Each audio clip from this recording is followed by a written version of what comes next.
के शरीर की कमी पानी की पूर्ति होती है और जितना संभव होता है हम लोगों ने अभी 5 पेड़ और लगाए हैं, जो भी भविष्य में इनकी भी छांव हमको मिलेगी।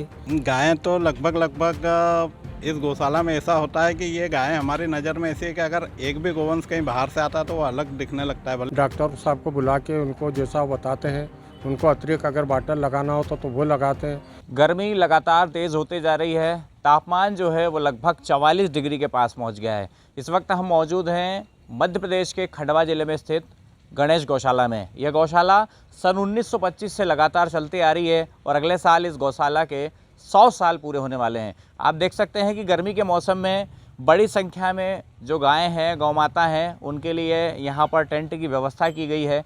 अलग से पानी पीने की व्यवस्था भी जो है वो यहाँ पर गायों के लिए की गई है। और समिति के जितने सदस्य हैं वो लगातार ये प्रयास करते हैं कि गर्मी के मौसम में गाय स्वस्थ रहें और उन्हें किसी तरह की कोई दिक्कत ना जाए। समिति के सचिव रामचंद्र मौर्य जी और समिति के भूपेंद्र सिंह चौहान जी हमारे साथ मौजूद हैं। आपसे मैं जानना चाहूँगा कि गर्मी के मौसम में इंसान परेशान हो जाता है, ऐसे में गौ माता की सेवा जो है वो कितनी महत्वपूर्ण हो जाती है? स्वाभाविक है, जब इंसान परेशान होता तो गाय भी परेशान होगी। इंसान तो अपनी तकलीफ़ बता देता है, लेकिन गाय माता बता नहीं पाती है।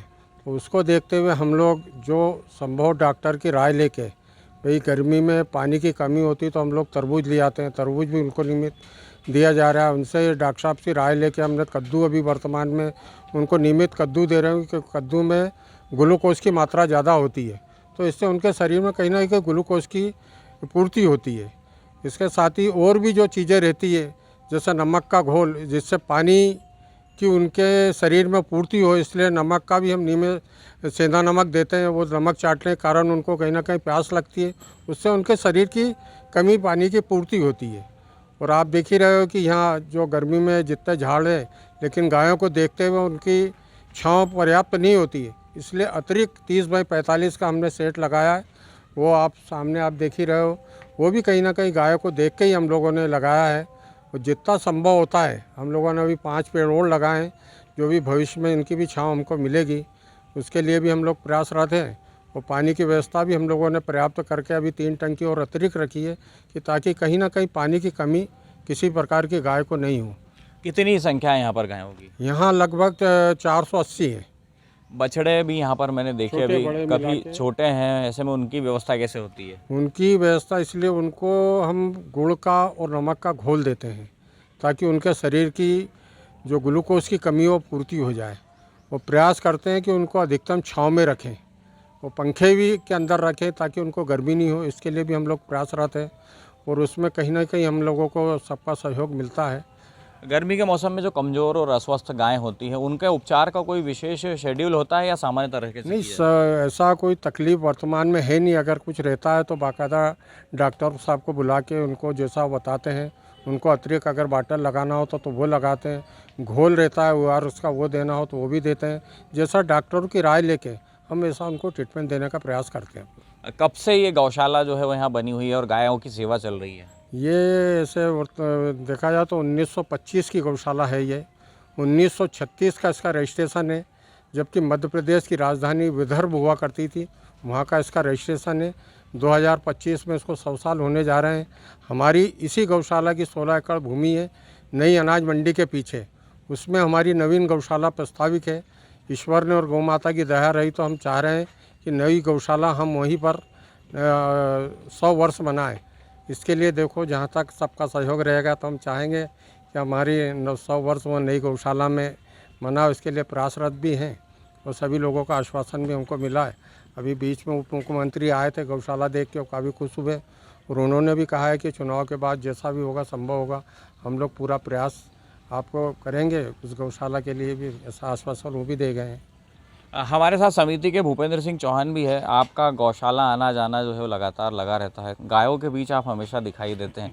आपको पता चल जाता होगा कौन सी गाय स्वस्थ है, अस्वस्थ है?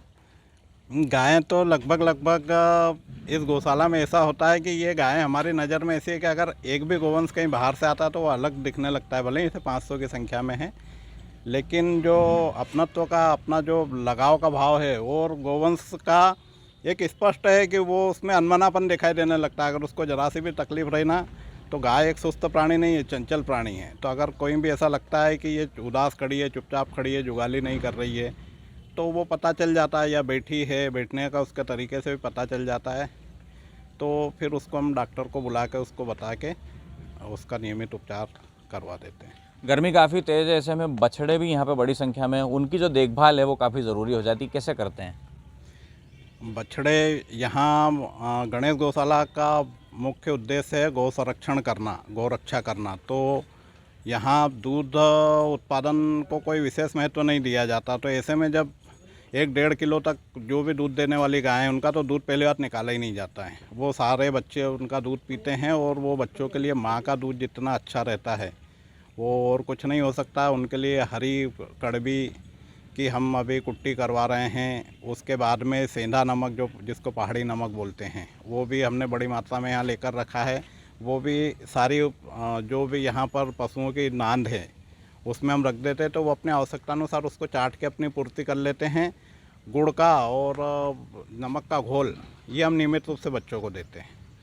तो गणेश गौशाला में जो गाय हैं उनके देखभाल की और उनके रहने की गर्मी में बहुत अच्छी व्यवस्था यहाँ पर की गई है। पीने का पानी रखा गया है, और जो गायें अस्वस्थ लगती हैं या कहीं ऐसा लगता है कि इन्हें कोई समस्या है, तत्काल उन्हें यहाँ पर इलाज दिया जाता है।